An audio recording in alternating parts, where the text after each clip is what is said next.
Magandang gabi, Bansang Pilipinas. Muling ipinagmalaki ni Pangulo Aquino ang mga tagumpay ng kanyang administrasyon sa kanyang ika-6 at huling State of the Nation Address. Ito ang inilahad ng Pangulo sa kwento ng paglalakbay sa ilalim ng daang matuwid. Kabilang sa ibinida ni Pangulo Aquino, mga reformang ipinatupad na nagwaksi sa katiwalian at iba yung nagpalago ng ekonomiya ng bansa. Binigyang din rin ng Pangulo mga programang isinulong sa sektor ng edukasyon, kalusugan, trabaho, pagbaka sa kahirapan at pagsulong ng kapayapaan. Ilatag ni Pangulong Aquino mga prioridad ng pamahalaan sa nalalabing panahon ng kanyang administrasyon. Kasabay nito ang paghikayat sa publiko na pumili ng tapat at tunay na mga lider sa halalan sa susunod na taon. May ulat si Rocky Ignacio mula sa Batasang Pambansa Live.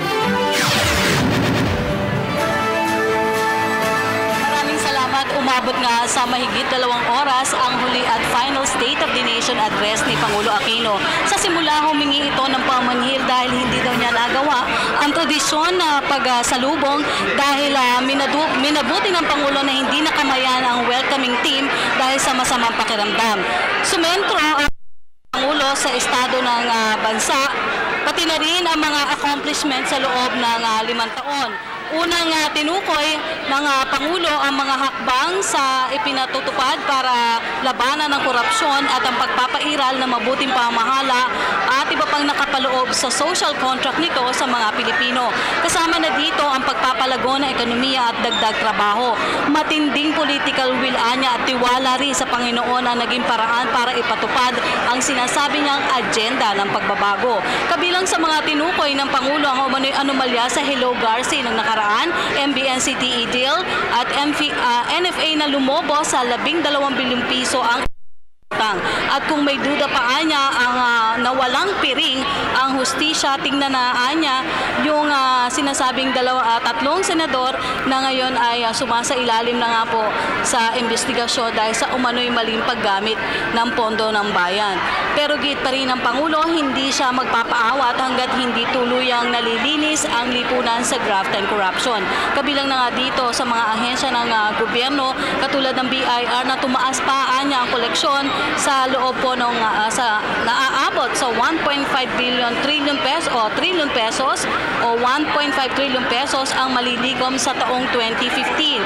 Ang reforma rin anya dahil tumaas ang kumpiyansa ng pamumuhunan sa Pilipinas, pati na ang pagtamo ng investment grade status sa mga mula sa international credit rating agencies na dati na daw pong naging mailap sa Pilipinas. Umabot na rin niya sa $6.20 billion ang direct investment ng Pilipinas, pinakamataas ito sa kasaysayan ng Pilipinas. Kasunod ng usapin ng korupsyon at pagpapalakas ng oportunidad, tinugunan rin niya ng administrasyon ang edukasyon sa ilalim ng K-12 at livelihood training sa ilalim naman po ito ng TESDA kung saan daw po ay umabot sa mahigit 800,000 katao ang nakapagtapos at nagkaroon ng mahusay na trabaho o sa naging malaking tulong din anya dito ang conditional cash transfer na umabot sa mahigit 4 na milyong pamilya ang benepisyaryo kung saan may mahigit 13,000 na rin pong mag-aaral ang nakapagtapos dahil sa programa.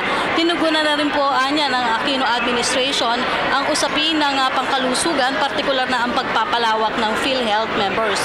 Inilatag rin ng Pangulo ang rehabilitasyon o pag-upgrade sa MRT na maipapatupad anya bago pa man siya bumaba sa pwesto. Isinasaayos anya ito na mabuti dahil nais niyang maiwasan ng gobyerno ang anumang delay sa naturang rehabilitasyon. Narito ang Pangulong Aquino.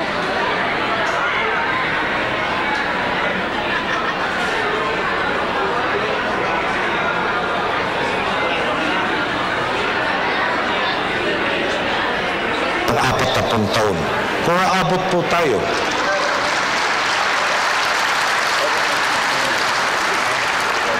Kung aabot po tayo sa 6.8% ngayong 2015, makakamtam natin ang pinakamataas na 6-year average growth sa loob ng halos 6 na dekada.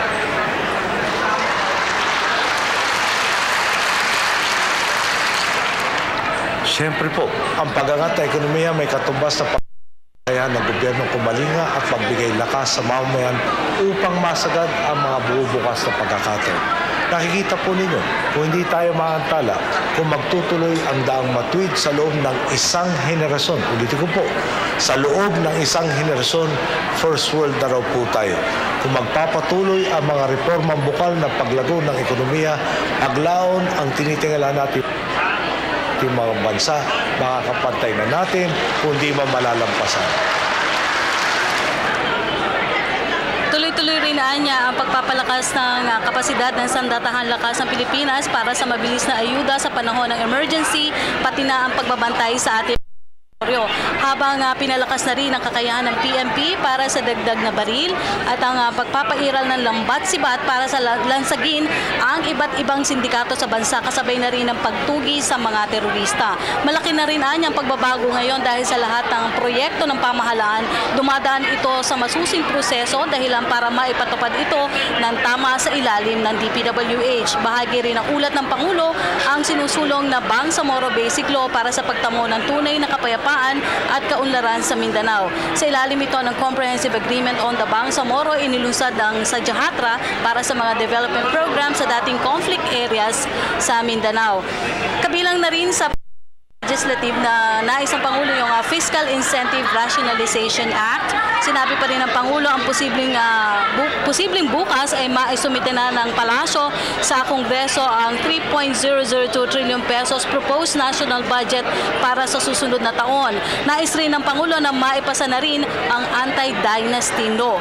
Kasunod nito, pinasalamatan o nagpasalamat ang Pangulo sa dalawang kapulungan ng Kongreso sa pagpapatibay ng mahalagang batas, kasama na rito ang Tax at Responsible Parenthood. Naging pagkakataon na rin ito ng Pangulo na pasalamatan ng kanyang gabinete sa kanyang final State of the Nation address. Kasama na dito ang namayapang si dating DILG Secretary Jessie Robredo. Iba pang mga naging sandigan daw niya na para hingan o inaasahang payo. Kasama na rito yung leader ng simbahan at iba pang relihiyon, ang Presidential Security Group, at syempre yung daw hanggang sa nag-aasikaso ng kanyang kailangan sa kanyang tahanan. Sa bandang huli, pinasalamatan rin ng Pangulo ang kanyang mga boss o yung ang taong bayan na nagsilbi nitong sandalan at tibay sa pagpapatupad niya ng kanyang tungkulin. Ibinigay na rin ang kailangan ng bansa. Hinimok ng Pangulo ang lahat na sana daw ay magtuloy-tuloy pa rin ang mga pagtahak sa tuwid na landas. Marami pa rin daw niyang kailangan ang bansa, kaya hinimok nito ang susunod na mamumuno na tutukan pa rin yung pagtugon sa panahon ng kalamidad at sakuna, pati na yung pagtutok sa usapin ng territorial dispute sa West Philippine Sea. Samantala, sa pagtatapos ng kanyang termino, umaasa ang Pangulo na hindi mabaliwala ang ipinundar na pagbabago. Narito ang kanyang pahayag. Sino ba naman nasa tamang isip ang bigla na lamang puputulin ang puno kung kailan nagsisimula pa lang natin pitasin ang mga unang bunga nito? May sentimento umiiral na sa tingin ko. Huli ng isang tanong. Ang tanong po nila, lahat ba ng ating naipundar, lahat ba ng ating pinaghirapan, maglalaho dahil lang sa isang eleksyon? Sa ganitong pananaw,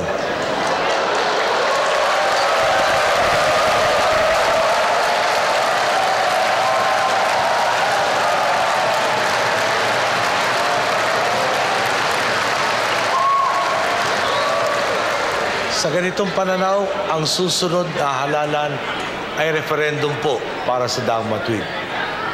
Kayo ang magdedesisyon kung ang pagbabago bang ating tinatamasa ay magiging permanente o tatanggilang tsamba at panandaliang pagbangon sa isang mahabang kasaysayan ng pagkadapa.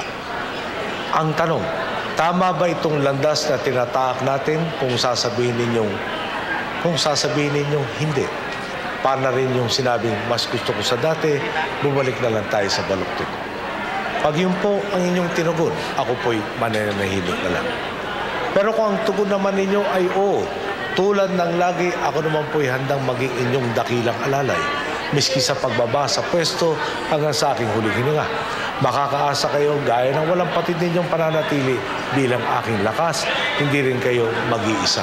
Sasamahan ko kayo, tatabi magkakapit-bisig ng isang nating isa sa buhay ang daang matuwid.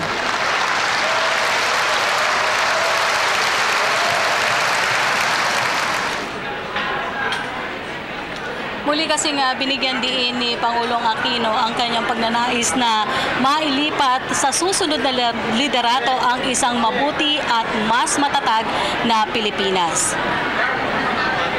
At yan po ang ating pag-uulat mula dito sa Kongreso. Ako po si Rocky Ignacio para sa Telebisyon ng Bayan.